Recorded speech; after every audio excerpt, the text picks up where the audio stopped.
देखने की हम सबकी अलग अलग वजहें हैं। जब फिल्में बनना शुरू हुई थी तब उनका मकसद विशुद्ध मनोरंजन ही हुआ करता था। ये सिलसिला लंबे समय तक बना रहा।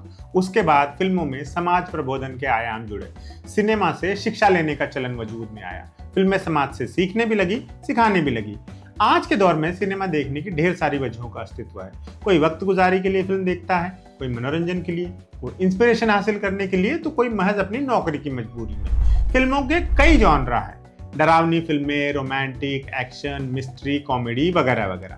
लेकिन इन सब से अलावा एक और तरह की फिल्में भी बनती हैं जो आपकी सेंसिबिलिटी को चैलेंज करती है।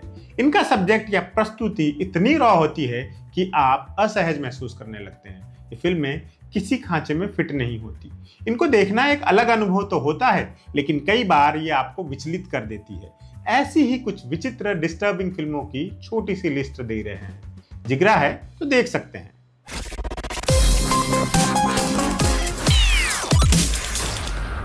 2020 में आई हिंदी फिल्म वेलकम होम विचित्र है या नहीं पता नहीं, लेकिन डिस्टर्बिंग जरूर है। इसे देखने के लिए काफी हिम्मत की जरूरत पड़ेगी आपको, जबकि ये हॉरर फिल्म भी नहीं है।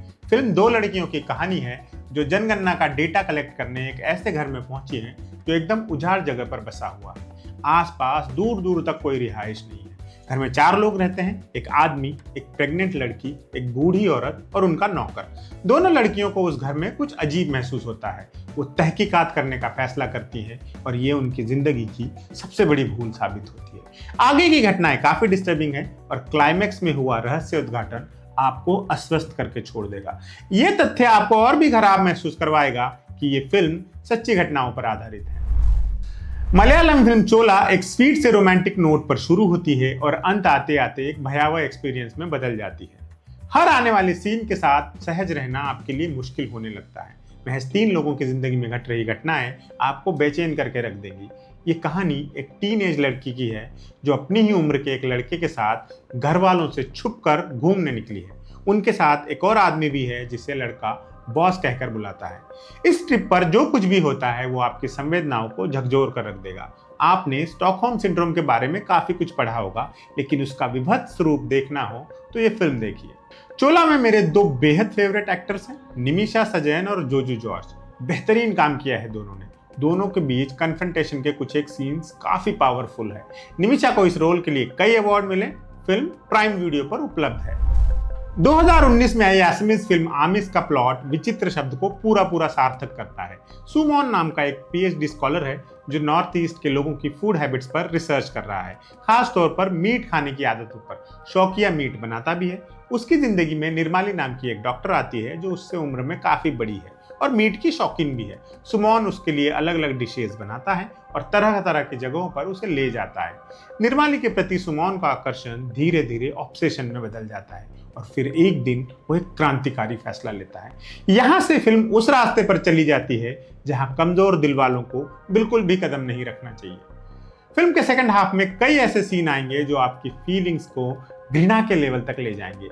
एक चेतावनी ये भी है कि खाना खाते वक्त ये फिल्म मत देखिएगा, और अगर आप प्योर वेजिटेरियन हैं तो फिल्म को दूर से ही नमन कर लीजिए। आमिस सोनी लिव पर उपलब्ध है। 2003 में आई हिंदी फिल्म मातृभूमि अ नेशन विदाउट वुमेन में भी आपको पर्याप्त डिस्टर्ब करने का मादा है। इस डिस्टोपियन ट्रेजेडी फिल्म में कन्या भ्रूण हत्या, जेंडर रेशियो, डोमेस्टिक वायलेंस और पैट्रियार्की जैसे मुद्दों को बेहद संवेदनशीलता से हैंडल किया गया है। ये कहानी है कल्कि नामक एक लड़की की जिसे 5 भाइयों से ब्याह दिया गया है। उसके ससुर समेत तमाम भाई अब्यूजिव हैं, सिवाय सबसे छोटे सूरज के। वो कल्कि के लिए हमदर्दी रखता है, लेकिन उसकी ये हमदर्दी भला करने की जगह बुरा ही करती है। जैसे जैसे फिल्म आगे बढ़ती है, कल्कि के जीवन की भीषणताओं में इजाफा ही होता रहता है। अंत आते आते फिल्म इतनी डार्क हो जाती है कि आपके लिए फिल्म पूरी करना ही टास्क बन जाएगा। ट्यूलिप जोशी के छोटे से करियर की एक उल्लेखनीय फिल्म है मातृभूमि। साथ ही सुशांत सिंह, आदित्य श्रीवास्तव और पीयूष मिश्रा जैसे कद्दावर एक्टर्स भी हैं। ये फिल्म देखने के लिए आपको थोड़ी मेहनत करनी पड़ेगी, क्योंकि फिलहाल ये किसी भी ओटीटी प्लेटफॉर्म पर दिखाई नहीं दे रहे। अनुराग कश्यप की 2011 में आई that girl in yellow boots भी एक अलग ही तरह का शॉकिंग एलिमेंट ली हुई फिल्म थी। ये रूथ नाम की एक ब्रिटिश लड़की की कहानी है जो अपने पिता की तलाश में इंडिया आई है। रूथ की बहन एमिली ने हाल ही में सुसाइड कर लिया है और इसकी वजह रहस्य के अंधेरे में ही है। अपने पिता के अस्तित्व और बहन की खुदकुशी के राज पर से पर्दा उठाने के लिए रूथ तमाम मुंबई की खाक छानती है। उसे शेडी मसाज पार्लर्स में काम करना पड़ता है, अब्यूजिव लोगों को अपना रहनुमा बनाना पड़ता है और गैंगस्टर से भी उलझना पड़ता है। वो ये सब करती है और आखिरकार रहस्य की तह तक पहुंच ही जाती है। और फिर आपका दिल चाहता है कि इस राज पर पर्दा ही पड़ा रहता तो बेहतर था।